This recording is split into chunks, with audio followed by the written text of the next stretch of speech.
வணக்கம். நம்ம சேனலுக்கு தொடர்ந்து ஆதரவளித்துக் கொண்டிருக்கும் நல்ல உள்ளங்களுக்கு நன்றி. தொடர்ந்து ஆதரவு கொடுங்க. பலவிதமான செய்திகள். அதில் குறிப்பிட்ட செய்தி விஜய்க்கு மீண்டும் தூது அனுப்பிய பிஜேபி ஒரு மெகா ஆஃபரை கொடுத்துருக்கிறதா தகவல் இப்போ நாளிதழெல்லாம் கூட வந்திருக்கு. அதை பற்றி தான் பேச போகிறோம். அந்த மெகா ஆஃபர் என்ன, இன்றைக்கி இருக்கக்கூடிய சூழ்நிலையில் அந்த மெகா ஆஃபர் கொடுத்தா விஜய் பிஜேபி கூட்டணியில் சேருவாரா, இப்படி பலவிதமான யூகங்கள். ஏற்கனவே பாசிசம் பாயாசம்னு அவர் சொல்லிட்டார்.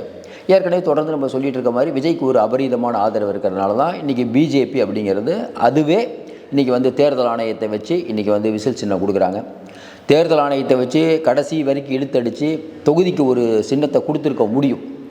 ஏற்கனவே சிபிஐயை வச்சு ரொம்ப கஷ்டப்படுத்திக்கிட்டீங்க, இதுக்கு மேலே அவர் ஏதாவது தொந்தரவு பண்ணிங்கன்னா அவருக்கு பெரிய அனுதாபலை உருவாகியிருக்கு அப்படின்னு உள்துறைக்கு ஒரு அறிக்கையை கொடுத்துருக்காங்க. அதுதான் இந்த திடீர் முடிவுக்கு காரணம். இந்தியா முழுக்க தன்னுடைய எதிரி கட்சிகளை சின்னத்தை முடக்கக்கூடிய பிஜேபி உத்தவ் தாக்கரேக்கு சின்னம் கொடுக்கல, நம்ம சரத்பவாருக்கு சின்னம் கொடுக்கல, அதேமாதிரி பீகாரில் ஒரு கட்சிக்கு சின்னம் கொடுக்கல, இப்படி பலவிதமான கட்சிகளுக்கு இருக்கக்கூடிய சின்னத்தையே உடைக்கக்கூடிய பிஜேபி. அப்போ சின்னத்தை கொடுக்குறாங்கன்னா அதில் பின்னாடி ஒரு அரசியல் இருக்கும். இப்படிப்பட்ட சூழ்நிலையில் விஜய் இப்போ பிஜேபி தர ஆஃபரை ஒத்துக்கிட்டு நான் வரேன் கூட்டணிக்கு அப்படின்னு நீங்கள் போவார்னு எதிர்பார்க்குறீங்களா? ஏன்னா அந்த ஆஃபர் அப்படிங்கிறது இப்போ முதலமைச்சர் வேட்பாளர் அப்படிங்கிறது பழனிசாமி அறிவிச்சிட்டோம், நீங்கள் வாங்க, உங்களுக்கு துணை முதல்வர் கொடுக்குறோம், பெரிய அளவுக்கு பதவி கொடுக்குறோம். இங்கே மட்டும் இல்லை, உங்களுக்கு பக்கத்து மாநிலத்தில் கூட கேரளா இதெல்லாம் நாங்கள் எங்கள் கூட்டணியில் உங்களுக்கு சீட்டு தரோம், ராஜ்யசபா உறுப்பினர் தரோம், ஒன்றிய அமைச்சர் ஒன்று தரோம், இப்படி பலவிதமான விஷயங்களை சொல்லியிருக்கிறதா தகவல் வருது. அது என்ன அப்படிங்கிறத படிப்போம், அதுக்கப்புறம் நம்ம பேசுவோம். நீங்கள் சொல்லுங்கள், விஜய் தனித்து போகணும்னு நினைக்கிறீங்களா, இல்லை அவர் கூட்டணிக்கு போவார்னு நினைக்கிறீங்களா? உங்கள் கருத்தையும் நீங்கள் சொல்லுங்கள். இதில் குறிப்பிடத்தக்க விஷயம் என்னென்னா, என்ன ஆஃபர் கொடுத்தாங்க அப்படிங்கிறத மட்டும் நம்ம படிப்போம். ஏன்னா அதை படித்தாலே மற்றதெல்லாம் நம்ம பேசிடலாம்னு நினைக்கிறோம். என்ன ஆஃபர் கொடுக்குறாங்க? தேசிய ஜனநாயக கூட்டணியில் இதுவரை யாரும் முதலமைச்சர் வேட்பாளராக அறிவிக்கப்படவில்லை. ஆக்சுவலாக அமித்ஷா இது வரைக்கும் எடப்பாடி பழனிசாமி தான் முதலமைச்சர் வேட்பாளர் அறிவித்தாலும் கூட்டணி ஆட்சிக்கிறார். அதை சொல்ல வராங்க. நீங்கள் கூட்டணியில் இணையுங்கள், நாம் அனைவரும் இணைந்து தேர்தலை சந்திப்போம். தேர்தலுக்கு பிறகு முதலமைச்சர் பதவி, துணை முதல்வர் பதவி மற்றும் பிற முக்கிய பொறுப்புகள் குறித்து விரிவாக பேசிக்கொள்ளலாம் என்று அதிகாரிகள் தரப்பில் உத்தரவாதம் அளிக்கப்பட்டதாக தெரிகிறது. இதில் ஒரு தப்பு இருக்கிறதா நான் பார்க்குறோம். என்னென்னா, ஏற்கனவே முதலமைச்சர் வேட்பாளர் எடப்பாடி தான் அப்படிங்கிறதுல ரொம்ப தெளிவாக இன்றைக்கி அமித்ஷாவே சொல்லிட்டார். அதுக்கு பிறகு அதிகாரிகள் இப்படி சொல்லியிருப்பாங்களா அப்படிங்கிறது நமக்கு தெரியல. இன்னொன்று துணை முதல்வர் அப்படிங்கிறது இன்றைக்கி பிஜேபி கொடுக்கும் அப்படின்னு நம்பி எப்படி கூட்டணிக்கு போகிறது? நீ அதிமுக 160 தொகுதியில் நிற்கும். விஜய்க்கு அதிகபட்சம் அவங்க கொடுக்குறது 40 தொகுதி தான் கொடுப்பாங்க. 40 தொகுதி இருக்கக்கூடிய ஒருவருக்கு துணை முதலமைச்சர் பதவி கொடுத்தாலும் நாளைக்கு பிஜேபி ஷிண்டே மாதிரி அவரை கழட்டி விடாது அப்படிங்கிறது என்ன நிச்சயம்? இன்னும் குறிப்பாக யார் வந்திருக்கா அப்படிங்கிறத முதல்ல சொல்லிடுவோம். டெல்லி உயரதிகாரிகள் விஜயிடம் முன்வைத்ததாக கூறப்படும் கூடுதல் அம்சங்கள் இதுதான் ஒன்று. இன்னொன்று நேற்று தான் இந்திய தேர்தல் ஆணையம் விஜய்க்கு சின்னம் கொடுத்தது. இந்த நிலையில் விஜயை தன் பக்கம் இழுக்க எந்தவித நிபந்தனையற்ற சலுகைகளையும் அள்ளி வீச தயாராக இருக்கிறது பிஜேபி. அதனால தான் அதிகாரிகள் இன்றைக்கி ஒரு ஆஃபரை விஜய்க்கு கொடுத்துருக்காங்க. இன்னும் குறிப்பாக பார்த்திங்கன்னா, கேட்கும் இடங்கள் மற்றும் தேர்தல் செலவுகள், டிவிகே கேட்கும் தொகுதிகளை வழங்கவும், ஒட்டுமொத்த தேர்தல் செலவுகள் மற்றும் அது சார்ந்த இதர விவகாரங்களை முழுமையாக கவனித்து கொள்ளவும் கூட்டணி தலைமை முடிவு வந்துருச்சு. அது பிஜேபி முடிவு வந்துருச்சு தான் சொல்கிறாங்க. மாநிலங்களவை உறுப்பினர் பதவி தமிழகம் மட்டுமின்றி விஜயின் பரிந்துரையின் பேரில் இதர மாநிலங்களில் இருந்தும் டிவிகே நிர்வாகிகள் மாநிலங்களவை உறுப்பினர்களாக தேர்ந்தெடுக்கப்பட பிஜேபி உதவும். டிவிகே தலைவர் விஜய் ஒரு இக்கட்டான சூழ்நிலையில் உள்ளார். கடந்த சில தினங்களுக்கு முன்பு தான் கடந்த செப்டம்பரில் நடந்த கரூர் சம்பவத்துக்கு அவர் போயிட்டு வந்தார். ஒருபுறம் புலனாய்வு அமைப்புகளின் அழுத்தம், மறுபுறம் டெல்லியில் ராஜ மரியாதையுடன் கூடிய அழைப்பு என விஜய் இருதுளை கொள்ளி எலும்பாக சிக்கி உள்ளார்.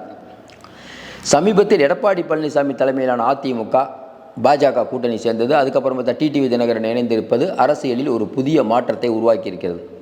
விஜய் தன்னுடைய முதல் மாநாட்டிலேயே பிஜேபியை கொள்கை எதிரி அப்படின்னு சொல்லிட்டார். இப்போது டெல்லி தரப்பிலிருந்து வந்திருக்கும் இந்த பிரம்மாண்டமான வாய்ப்பு அவருடைய முந்தைய நிலைப்பாட்டை மாற்றுமா அல்லது விசில் சின்னம் தனித்து ஒழிக்குமா என்பதுதான் இப்போதைய கேள்வி அப்படின்னு ஒரு கட்டுரை சொல்லியிருக்காங்க. பல பேர் பல விஷயம் சொன்னாலும் ஒரு விஷயம் மட்டும், நம்ம ஏற்கனவே சொன்ன மாதிரி விஜய் அமைதியாக இருந்தாலும் அவரை பற்றியான செய்திகள் தொடர்ந்து வந்து கொண்டே இருக்கிறது. இன்றைக்கி விசில் தமிழகம் முழுக்க ஊத ஆரம்பித்து விட்டதுனே சொல்லலாம். ஏன்னா அந்த விசில் அப்படிங்கிறது ஒரு ஈஸியாக மக்களுக்கு கனெக்ட் ஆகக்கூடிய விஷயம். எப்பயுமே சுயேட்சைக்கு தான் தருவாங்க. ஏற்கனவே தமிழறிவு மணியனை அவர் தனி கட்சி ஆகும்போது அது கொடுத்தாங்க. இன்றைக்கி விஜய் அப்படிங்கும்போது அது பெரிய பாப்புலர் ஆகுது. எப்படி சைக்கிள் அப்படின்னா ரஜினிகாந்த் அவர்கள் அண்ணாமலை படத்தில் அது ஃபேமஸ் ஆச்சு, தமிழ் மாநில காங்கிரஸுக்கு டக்குன்னு ஃபேமஸ் ஆச்சு. அப்போ இது வந்து கண்டிப்பாக ஃபேமஸ் ஆகும். சென்டிமெண்ட்டாக கூட அப்படி தான். இப்போ அண்ணாமலை வந்து ரஜினி, அதே மாதிரி வந்து பிகில் படத்தில் பிகில் வச்சுருந்தார் அப்படின்னு அவங்களுடைய ரசிகர்கள் தொண்டர்களுக்கு ஒரு கனெக்ட் ஆகக்கூடிய ஒரு விஷயமாக பார்க்கப்படுது. இது முதல் வெற்றியாக பார்க்குறோம். ஏன்னா இன்னும் களத்தில் அவர் இறங்கலை, ஒரு மாதம் ஆச்சு வெளியில் வந்து. இதுக்கு பிறகு அவர் ஒவ்வொரு கூட்டங்களுக்கு போகும்போது மக்களிடம் ஒரு பெரிய ஆதரவு இருக்கும். நம்ம ஏற்கனவே சொன்ன மாதிரி கூட்டம் ஆகாதுன்னு நிறைய பேர் சொல்லிட்டு இருக்காங்க. வேறு எது தான் ஓட்டாகும் நமக்கு ஒன்றும் புரியல. அப்புறம் எதுக்கு கூட்டத்தை காட்டி மாசை காட்டுறீங்க? இன்றைக்கி பிரதமர் மோடி வராரு, 1.20 லட்சம் இருக்கைகள் போடப்பட்டன. ஏன்னா பிரம்மாண்டத்தை காட்டுறாங்க. இந்த இந்த இந்த கூட்டத்தில் எங்களுடைய வலிமையை காட்டுவோம் நயினார் நாகேந்திரன் சொல்கிறார். என்ன வலிமையை காட்ட போகிறீங்க? பிரதமர் மோடியிலேருந்து எல்லாத்தையும் மக்கள் ஏற்கனவே பார்த்துட்டாங்க. நீங்கள் வலிமைன்னு சொல்கிறது அதை காட்டக்கூடிய கூட்டம். இதே மதுராந்தகத்தில் விஜய் கூட்டம் போட்டால் நீங்களே யோசனை பாருங்களேன். பல ஊர்களில் வண்டி கட்டி வந்திருப்பாங்க. பிரதமர் மோடிக்காக போக்குவரத்து மாற்றம். எதற்காக போக்குவரத்து மாற்றம்? மக்கள் நிறைய பேர் வரங்கிறதுக்காக. அதில் பிரதமருடைய பாதுகாப்பு. நம்ம விஜய் வந்து அப்படி இல்லை. அப்போ விஜய் அவர்கள் எல்லாரும் உற்று நோக்கக்கூடியவராக இருக்காங்க. டெல்லிக்கு ஒன்றும் புரியல, தமிழக அரசுக்கு ஒன்றும் புரியல. ஏன் எவ்வளோ ஓட்டு வாங்குவோன்னு முதல்ல ஒரு கணக்கு இருந்தது. இப்போ கணக்கே பார்க்க முடியல. உளவுத்துறை கணக்குலேருந்து எல்லா கணக்கும் மிஸ் ஆகுது. ஏன்னா பெரும்பாலான இடங்களில் விஜய் சகட்டு மேடிக்கு போய் அடித்து தூக்குறாரு. அப்போ என்ன பண்ணுறதுன்னு தெரியல. கிராமம், நகரம், ஏபிசி 3 சென்டர்லையும் வர்றாரு. அப்போ இது எப்படி கண்ட்ரோல் பண்ணுறதுன்னு தெரியாமல் இன்றைக்கி திமுகவும் தடுமாறுது, பிஜேபியும் தடுமாறுது. திமுக வாக்குகளை எடுக்க போகிறாரா, இல்லை வந்து திமுகவோட எதிர்ப்பு ஓட்டை எடுக்க போகிறாரா அப்படின்னு தெரில. சிறுபான்மை வாக்குகளை எடுத்தால் பிஜேபிக்கு நல்லது, ஒருவேளை எதிர்ப்பு வாக்குகள் எடுத்தால் பிஜேபிக்கு பிரச்சனை. இப்போ தான் ஏதோ தமிழ்நாட்டில் கால் ஊனலான்னு நினச்சி எடப்பாடி பழனிசாமி அப்புறம் ஏகப்பட்ட கட்சியை உள்ளடக்கலாங்கிற பிஜேபியினுடைய முயற்சி. தேர்தல் ஆணையம், இடி, சிபிஐலாம் வச்சு திமுக வெளுவெளு நெழுக்க போகிறாங்க. ஈஸியாக ஜெயிக்கலான்னு பார்த்தா நடுவில் இவர்பாட்டு வந்து நிற்கிறாரு. சரி, கரூர் சம்பவத்தை காட்டி ஏதாவது மிரட்டலான்னு பார்த்தா அதுவும் ஈடுபடாமல் போச்சு. அப்போ என்ன பண்ணலாம்? ஓரளவுக்கு மேலே அடித்தா அனுதாபம் வந்துடும். அப்போ என்ன பண்ணுறதுன்னு தெரியாமல் இன்றைக்கி பிஜேபி ஸ்ட்ராட்டஜியை திணறாங்க. இந்தியா முழுக்க ஸ்ட்ராட்டஜி வகுக்கக்கூடிய அமித்ஷாவே திணறக்கூடிய நிலைமைக்கு வந்துருச்சு. அதுக்கு காரணம் விஜய்கிட்ட இருக்கக்கூடிய அந்த முகம், அவர்கிட்ட இருக்கக்கூடிய அந்த மக்கள் சக்தி. விஜய் நல்லா அரசியல் பண்ணுறாரா அப்படின்னு கேட்டால் எனக்கு மாறுபட்ட கருத்து இருக்கும். ஆனால் விஜய்கிட்ட இவ்வளோ பெரிய கூட்டம் இருக்கா அப்படின்னா சந்தேகம் இல்லாமல் கண்டிப்பாக கூட்டம் இருக்குது. இந்த கூட்டம் வந்து அவர் எது செஞ்சாலும் சரிங்கும் போது நம்மளால் ஒன்றுமே பேச முடியல. கரூர் அவர் போகாததும் மக்கள் ஏற்றுக்கிறாங்க. ஆமாங்க, அவருக்கு 1000 பிரச்சனை இருக்குதுங்க. ஏங்க பேசவே இல்லை? இப்போ ஏங்க பேசணும்? திமுகவும் பிஜேபியும் ஒரு மறைமுக கூட்டணி வச்சு வேலை பார்ப்பாங்க. இவர் எதுக்குங்க பேசணும்? சும்மா பேசிக்கிட்டே இருக்க வேணாங்க, செயல் தாங்க எங்களோட செயல் அப்படின்னு விஜய் செய்கிற எல்லா விஷயத்துக்கும் இவங்க ஆதரிக்கும் போது அது நம்ம வந்து பெரிய பிரமிப்பாக இருக்குது. இப்படி ஒரு ஆதரவு வந்து பெரிய விஷயந்தான். இது வரைக்கும் சமீப காலத்தில் இப்படி ஒரு விஜயகாந்த் கூட இவ்வளோ பெரிய ஆதரவு இல்லை. சமீபத்தில் நடிகர்கள் எவ்வளோ பேர் கட்சி ஆரம்பித்தாங்க. இப்படி ஒரு அபரீதமான ஆதரவு விஜய்கிட்ட இருக்குது. இன்னும் குறிப்பாக பார்த்தீங்கன்னா பாரம்பரியமான திமுக ஓட்டு, அதிமுக ஓட்டு, விசிகாவெல்லாம் பார்த்தா பெரிய அளவுக்கு பாதிக்குது. அதனால தான் எல்லா கட்சியும் இன்றைக்கி விஜய் மேலே கார்னர் பண்ணுறாங்க. அப்போ இந்த மாதிரி ஒரு செய்திகள் தொடர்ந்து இந்த மாதிரியான செய்திகள் நிறையா வரும். விஜய்க்கு ஆஃபர் கொடுத்தாங்க, விஜய் வந்து ஒன்றும் பிரச்சனை இல்லை, தேர்தலுக்கு பிறகு நான் வந்து சேர்றேன்னு சொன்னார். இப்போ நிறையா செய்திகள்லாம் பார்த்திங்கன்னா விஜய்கிட்ட வந்து விசில் சின்னத்தை கொடுத்து விஜயை தனியாக நிற்க வைக்கிறது மூலமாக தொங்கு சட்டசபையை ஆரம்பித்தா அப்போ வந்து விஜய் வந்து பிஜேபிக்கு ஆதரவு கொடுப்பாரு அப்படின்னு ஒரு இமேஜை திமுக கூட கிளப்பலாம். ஏன் பாருங்கள், விஜய் வந்து பிஜேபியோட பி டீம்னு அவங்க நிறுவ ட்ரை பண்ணுவாங்க. இன்னொரு பக்கம் பிஜேபி என்ன பண்ணுவோம்? இல்லைங்க, திமுகவுக்கு இன்றைக்கி விஜய் நின்னா நல்லது, ஓட்டை பிரிப்பார். அதனால் திமுகவுடைய பிஜேபி பி டீம் தான் விஜய். ஆதவ ஒரிஜினாவுக்கும் திமுகவுக்கு ஒரு கனெக்ஷன் இருக்குது. அப்போ பார்க்கக்கூடிய மக்கள்கிட்ட குழப்பி விடுற வேலையை நிறைய பேர் பண்ணுவாங்க. ஆனால் பெரும்பாலான மக்கள் ரொம்ப தெளிவாக இருப்பாங்க. கண்டிப்பாக விஜய் வந்து பிஜேபிக்கும் எதிரி, திமுகவுக்கு எதிரிங்க, அதெல்லாம் மாற்றலாம். அவரெல்லாம் வந்து சமரசெல்லாம் போக மாட்டாருங்க. அவருடைய பேச்சை பார்த்தாலே தெரியுது, அவரெல்லாம் ஏமாற்ற மாட்டாருங்க. இந்த ஒரு எண்ணத்தை உடைக்கணும், இந்த ஒரு பிம்பத்தை உடைக்கணும்னு பார்க்குறாங்க, உடைக்க முடியல. இப்போவும் சொல்கிறேன், இந்த செய்தியில் வந்து உயர் அதிகாரிகள் பேசியிருக்காங்கன்னு சொல்கிறாங்களே, இது ஒரு நம்பகமான செய்தியாக ஒன்று. சரி, அப்படியே நம்பகமான செய்தி இருந்தாலும் முதல்வர் இருக்கும்போது எப்படி இவரை கூப்பிடுவாங்க? துணை முதல்வர் பதவி ஏற்கனவே பேசப்பட்டது, கொடுக்கலன்ட்டாங்களே. எனக்கு 2 வருஷம் கேட்டாங்க, கொடுக்கல. அதில் ரொம்ப தெளிவாக இருக்காங்க. விஜய் தரப்பு அது ஒரு முடிவில் இருக்காங்க. அவங்க விஜய் தான் முதலமைச்சர் வேட்பாளர், இப்போ நம்பி வந்தால் வாங்க, இல்லை வேணாம், யாருமே வரல, சரி தனியாக நாங்கள் போட்டிடுறோம், 234 தொகுதிக்கு ஆள் போட முடியுமா, அதனால் நாங்கள் பார்த்துக்குறோம் பாஸ், முடிச்சிட்டாங்க அவங்க, அவ்வளோதானே. நல்லா யோசனை பாருங்கள், 234 தொகுதிக்கு ஆள் போட முடியாது.